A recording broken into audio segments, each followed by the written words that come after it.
The quiet panic. This is something that's been requested countless times, and let me tell you, tracking down these stories was no easy task. I spent weeks digging through ancient texts, forbidden manuscripts, and testimonies from people who barely escaped with their sanity intact. What I found were 3 rituals so dangerous, so absolutely terrifying that even researching them kept me awake at night.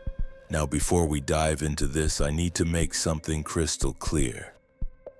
These are not games, these are not pranks you pull at sleepovers. What I'm about to share with you are documented cases of people who attempted these rituals and paid the ultimate price. Some lost their minds, others were never seen again, and a few who survived refused to speak about what they experienced. But the terror in their eyes tells you everything you need to know. You guys have been asking for the most disturbing content I could find, and trust me, this delivers. But I'm serious when I say this. Do not attempt any of these rituals. I'm sharing these stories to satisfy your curiosity, not to give you a how-to guide. The people in these accounts thought they were brave enough, smart enough, or prepared enough to handle what they were summoning. They were all wrong. I've spent the last month verifying these accounts through multiple sources, cross-referencing historical records, and even speaking with a few experts in the occult who confirmed the legitimacy of these practices. What I discovered is that these rituals have been circulating in underground communities for decades, passed down through whispered conversations and hidden forums on the dark web. The first ritual we're covering tonight originated in a small town in Eastern Europe during the 1800s. The second comes from a series of documented cases in rural America spanning from the 1950s to as recently as 2019. And the third one is still actively being performed by people who have no idea what they're truly inviting into their lives.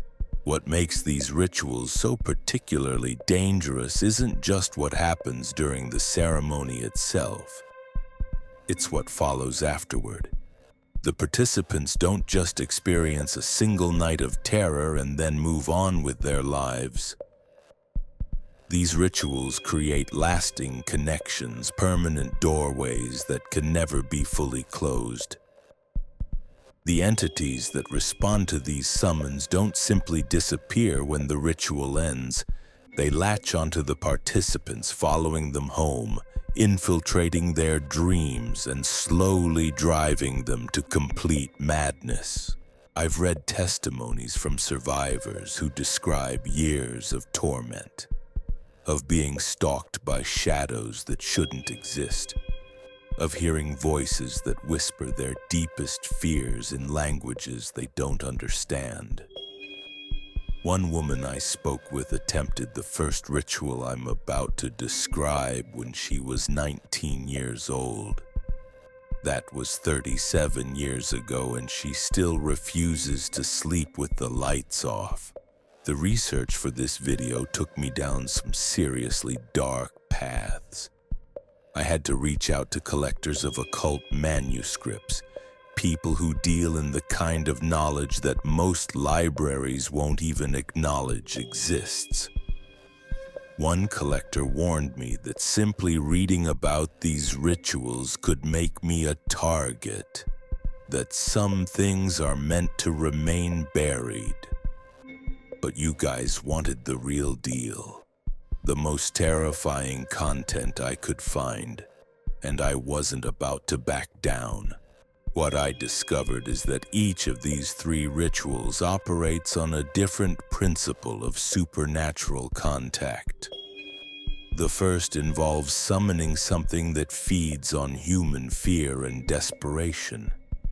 The second creates a bridge between our world and a realm where the dead are anything but peaceful. And the third, the most dangerous of all, doesn't summon anything new at all.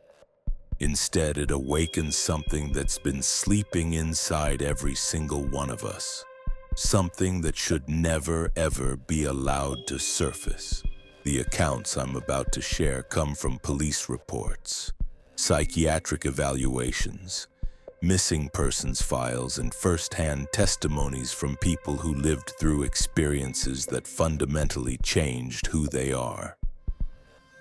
Some of these people are still alive today, though many wish they weren't.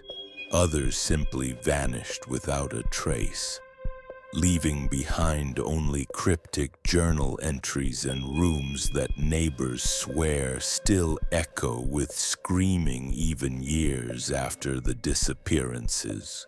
I want to emphasize again that these aren't urban legends or creepypasta stories designed to give you a quick scare. These are real rituals with real consequences, documented by real people who paid prices they never imagined possible. The instructions for these rituals are intentionally incomplete in my research notes. Even if someone were foolish enough to attempt them after watching this video, they wouldn't have enough information to actually perform them correctly. That's not an accident. What you're about to hear will challenge everything you think you know about the boundaries between our world and whatever lies beyond it. These rituals prove that there are some doors that should never be opened, some names that should never be spoken, and some hungers that should never be fed. The people who learned these lessons firsthand paid with their sanity, their lives, or something even more precious.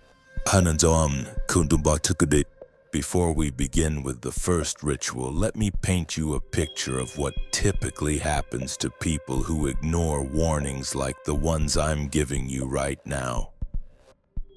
They start with curiosity, just like you might be feeling right now.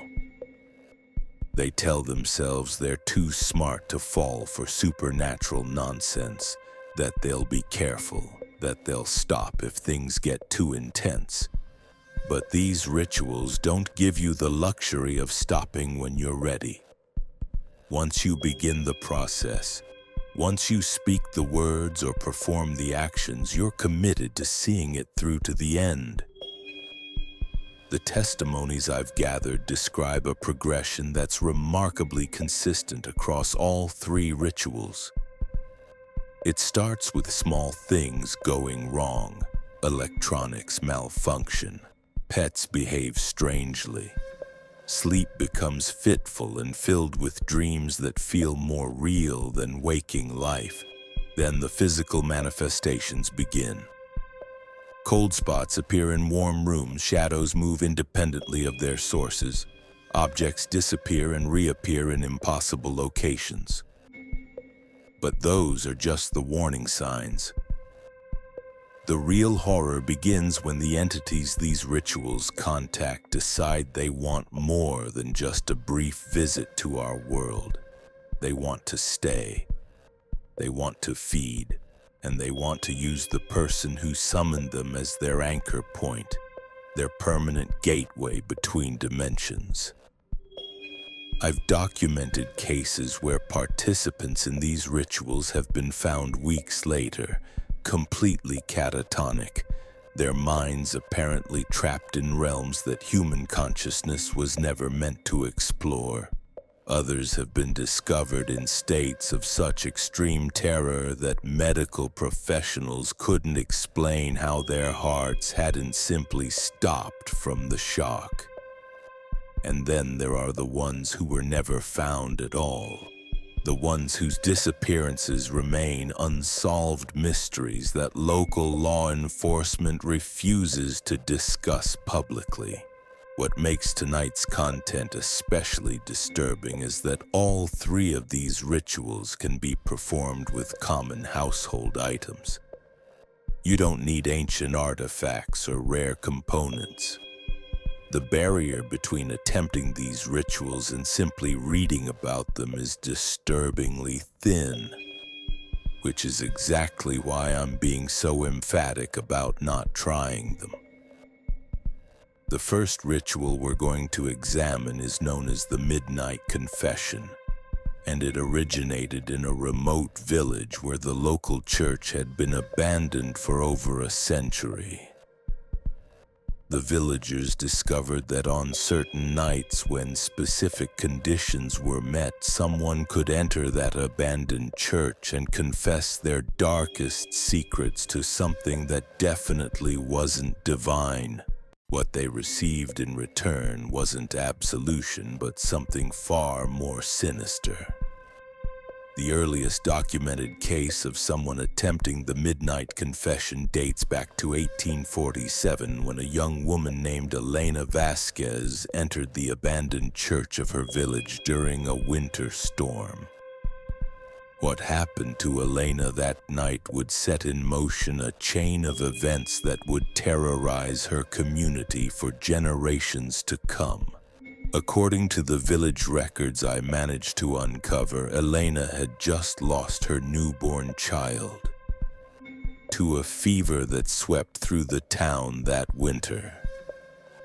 Consumed by grief and desperate for answers, she remembered the old stories her grandmother used to whisper about the abandoned church on the hill. The stories claimed that on the night of the new moon, when snow fell in complete silence, someone could enter that church and speak their deepest pain to whatever still lingered in the confessional booth. Elena's sister Maria later testified that she begged Elena not to go, that the stories were just superstitions meant to keep children away from the dangerous ruins, but Elena was beyond reason. She climbed that hill in the middle of a blizzard, carrying nothing but a single candle and a heart full of questions that no living person could answer. What Elena discovered in that confessional booth changed her forever. According to her own journal, which was found years later hidden in the walls of her home, something did indeed listen to her confession. It listened to every word she spoke about her guilt, her anger, her desperate need to understand why her child had been taken from her, and when she finished speaking, it whispered back. The entity told Elena exactly what she wanted to hear. It explained that her child's death wasn't random, that specific people in her village had caused it through their jealousy and hatred. It gave her names, detailed explanations of how these neighbors had supposedly cursed her family. And most importantly, it offered her a way to get revenge. Elena left that church believing she finally had the answers she'd been seeking. But what she didn't realize was that the entity in the confessional booth fed on human pain and desperation. Every word it had spoken was designed to increase her suffering, to turn her grief into something darker and more destructive. Over the following months, Elena began acting on the information the entity had provided. She accused innocent neighbors of practicing witchcraft. She spread rumors that destroyed families and friendships. She became convinced that everyone around her was part of a conspiracy against her, and she responded with increasing paranoia and violence. The village priest, Father Miguel, tried to intervene. He attempted to bless Elena and cleanse her of whatever had taken hold of her mind. But during the blessing ceremony, witnesses reported that Elena began speaking in a voice that wasn't her own, reciting details about Father Miguel's private sins and shameful secrets that no living person could have known. Within a year of Elena's midnight confession, 7 people in her village had died under mysterious circumstances. 3 committed suicide after Elena's accusations ruined their reputations. 2 others died in accidents that seemed too convenient to be coincidental, and 2 more simply disappeared, leaving behind only their clothes folded neatly beside the river. Elena herself lasted another 6 months before her sister Maria found her hanging in the same abandoned church where she'd performed the ritual. But here's where the story takes an even darker turn. Elena's death didn't end the nightmare she'd unleashed. The entity she'd communicated with had used her pain and anger to establish a permanent foothold in the village. Over the next 50 years, other desperate souls would climb that hill during snowstorms, seeking answers to their own impossible questions. Each one left the confessional booth with the same gift Elena had received: detailed information about their enemies and elaborate revenge fantasies that felt absolutely true. And each one became a weapon that the entity used to spread more suffering throughout the community. The village was eventually abandoned entirely in 1923 after a series of deaths and disappearances that local authorities couldn't explain or stop. But the church still stands, and according to recent reports I've verified through local paranormal investigation groups, people still attempt the midnight confession ritual even today. The most recent documented case occurred just 3 years ago, when a college student named David Chen drove 8 hours to reach that abandoned village after finding instructions for the ritual on an obscure forum. David was struggling with severe depression following his parents' divorce and his girlfriend's betrayal. He was looking for someone to blame, someone to punish for the pain he was experiencing. David's roommate reported that he returned from his trip completely changed. He became obsessed with revenge plots against people who had supposedly wronged him. He started carrying notebooks filled with detailed plans for destroying the lives of his ex-girlfriend, his parents, and even casual acquaintances who had slighted him in minor ways. The transformation accelerated rapidly. Within weeks, David was talking to himself constantly, having conversations with someone his roommate couldn't see. He stopped eating, stopped sleeping, and spent entire nights writing in his notebooks by candlelight. When his roommate tried to read what David was writing, he found pages and pages of the same phrase repeated thousands of times. They all deserve what's coming to them. David disappeared on a Tuesday night in November. His car was found parked outside his ex-girlfriend's apartment building, but there was no sign of David himself. The security cameras showed him entering the building, but they never showed him leaving. When police searched the building, they found David's notebook open to a page that simply read, "The confession is complete. The payment is due." David's ex-girlfriend, Sarah Martinez, later told investigators that she'd been woken that night by someone whispering outside her bedroom window. The whispers described every cruel thing she'd ever done to David in their relationship, along with detailed threats about what would happen to her as punishment. But when she looked outside, nobody was there. Sarah moved across the country within a week of that incident.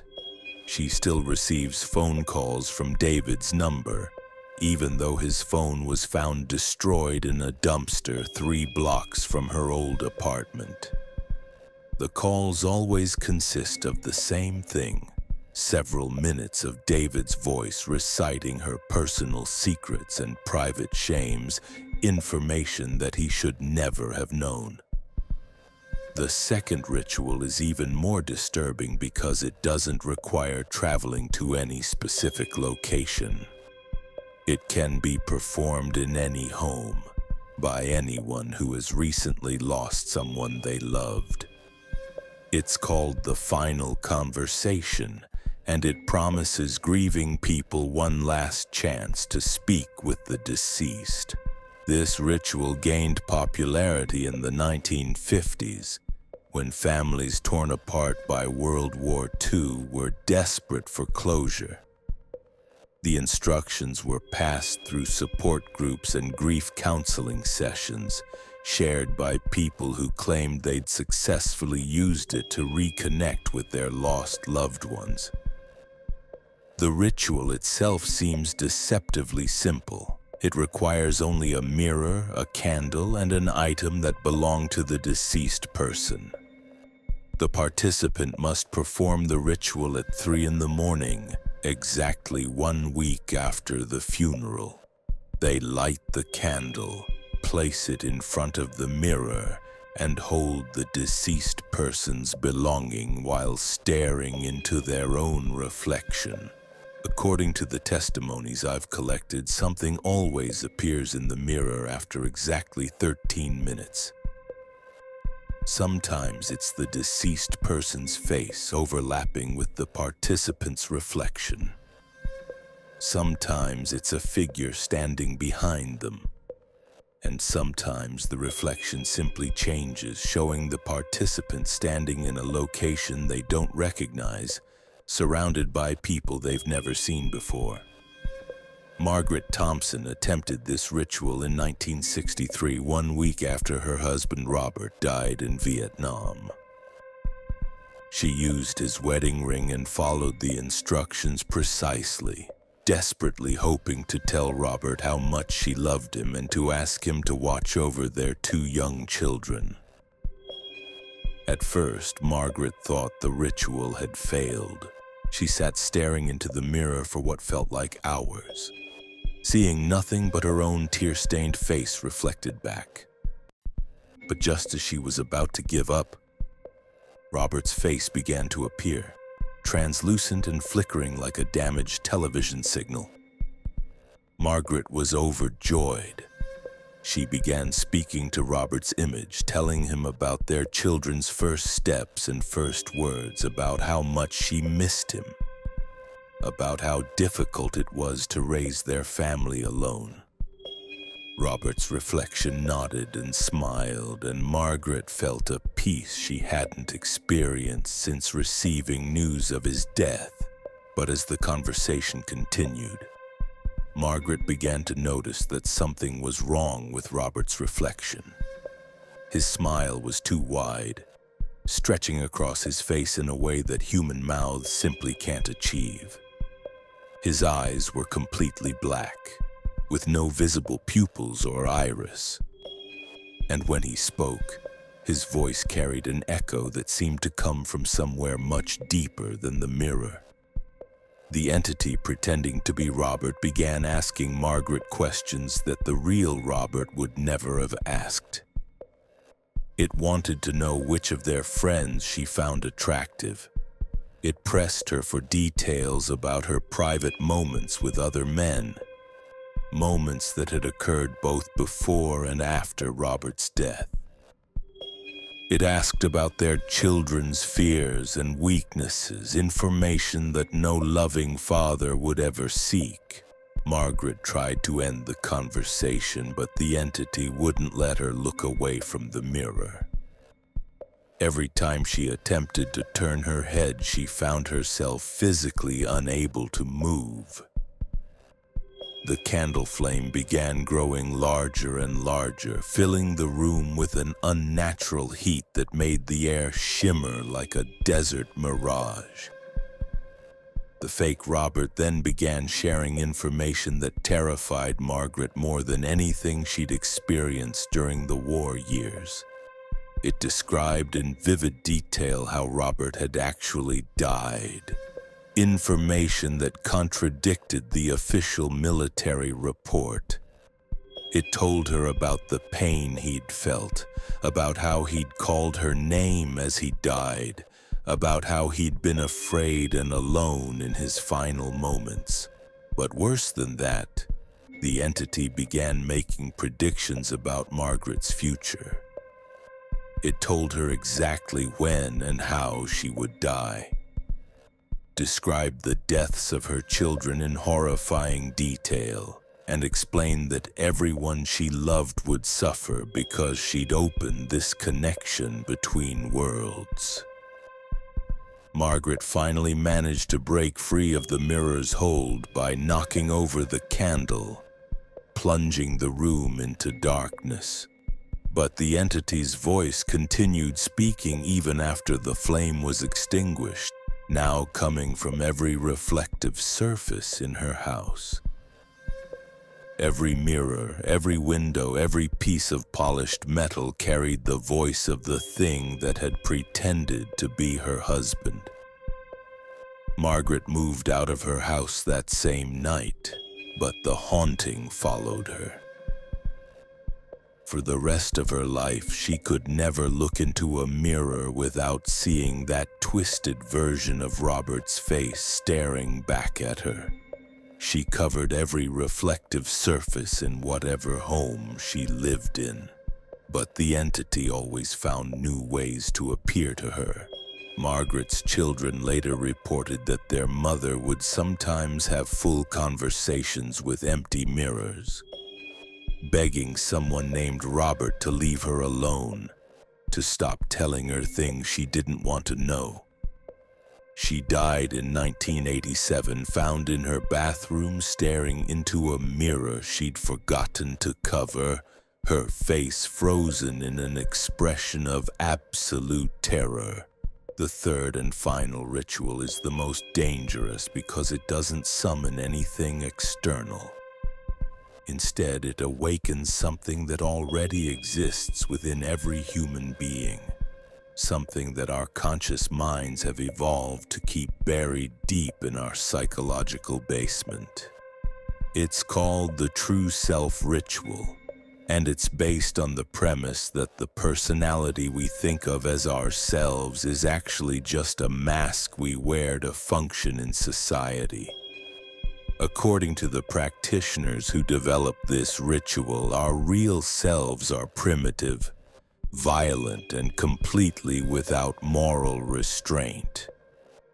The ritual promises to strip away the false personality and allow our true nature to emerge.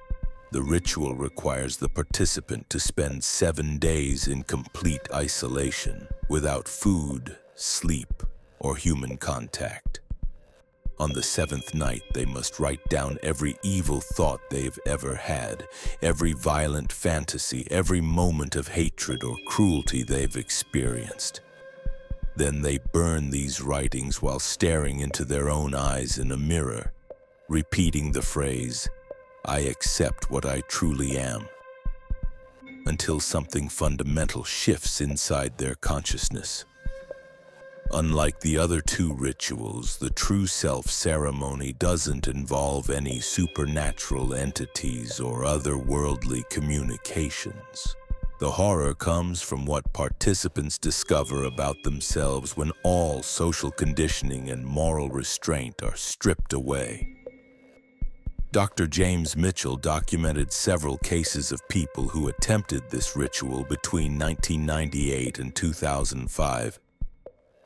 His research was suppressed by the psychiatric community because the implications were too disturbing to publish, but I managed to obtain copies of his files through a former colleague who wished to remain anonymous. The most thoroughly documented case involves a man named Patrick Williams, a respected teacher and father of 3 who attempted the ritual after reading about it in an underground psychology journal.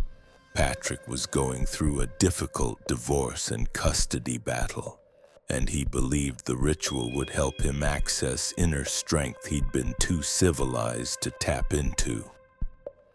Patrick followed the instructions precisely, locking himself in his basement for a week with only water and his journal. By the 4th day, his handwriting had changed dramatically, becoming jagged and aggressive. The content of his writing shifted from expressions of normal human anger to detailed descriptions of violence he wanted to inflict on his ex-wife, his children, his colleagues, and random strangers. By the 7th day, Patrick was no longer writing in English. His journal contained pages of symbols and drawings that resembled no known language or artistic style. The drawings depicted acts of violence so extreme that Dr. Mitchell refused to include them in his official documentation.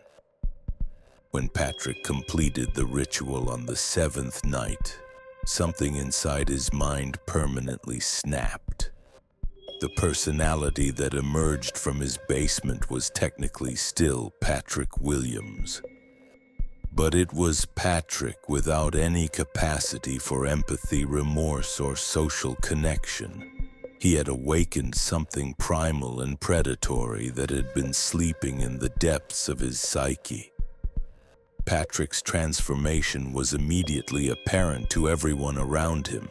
His ex-wife later testified that when he picked up their children for his scheduled visitation, they became hysterically afraid of him, even though he hadn't said or done anything overtly threatening. The children couldn't explain their terror. They just knew that the person claiming to be their father was fundamentally different from the man they remembered. Over the following months, Patrick's behavior became increasingly erratic and disturbing. He quit his teaching job after several complaints from parents who said he made their children uncomfortable. He began following strangers on the street, not to harm them but simply to study their vulnerabilities and imagine different ways he could hurt them if he chose to. Patrick eventually confessed to Dr. Mitchell that the ritual had shown him his true nature, and that true nature was that of a predator who had been pretending to be human for his entire adult life. He described feeling liberated by this realization, free from the exhausting burden of pretending to care about other people's well-being. The most chilling part of Patrick's testimony was his description of how the world looked different to him after the ritual. He could see what he called weakness points in every person he encountered, psychological and physical vulnerabilities that his awakened true self automatically cataloged for potential exploitation. Patrick disappeared in 2006, shortly after his final session with Dr. Mitchell.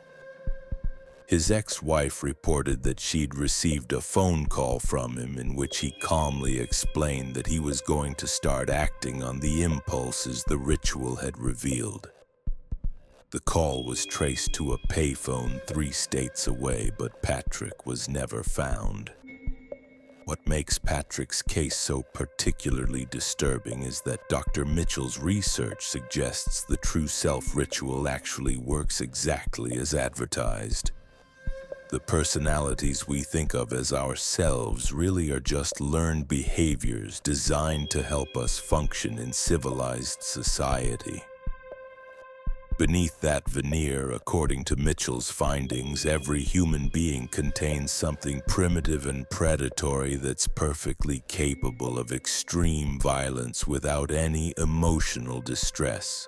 The ritual doesn't create monsters, it simply removes the psychological barriers that prevent people from acting on monstrous impulses that already exist within them.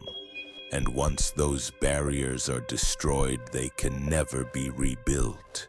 Shabinumamamut. These three rituals represent different aspects of humanity's darkest impulses. Our desire for revenge, our inability to accept loss, and our curiosity about our own capacity for evil. Each one offers something that people desperately want, but the price for obtaining it is always higher than anyone expects to pay. The survivors of these rituals share certain common characteristics. They all report that the experience fundamentally changed their understanding of reality. They all struggle with the knowledge that they've seen or become something that shouldn't exist, and they all carry a warning for others. Some doors should never be opened, some questions should never be asked, and some truths about ourselves are too dangerous to know. I want to end this video with a final warning. The people who attempted these rituals weren't stupid or reckless. They were ordinary individuals facing extraordinary pain, people who thought they were strong enough to handle whatever consequences their actions might bring. They were all wrong. If you're going through a difficult time, if you're angry or grieving or curious about the darker aspects of human nature, please seek help from qualified professionals who can guide you through your struggles safely. Don't let desperation drive you toward solutions that will only create bigger problems. These rituals are real, they're dangerous, and they've destroyed more lives than I was able to document in this video.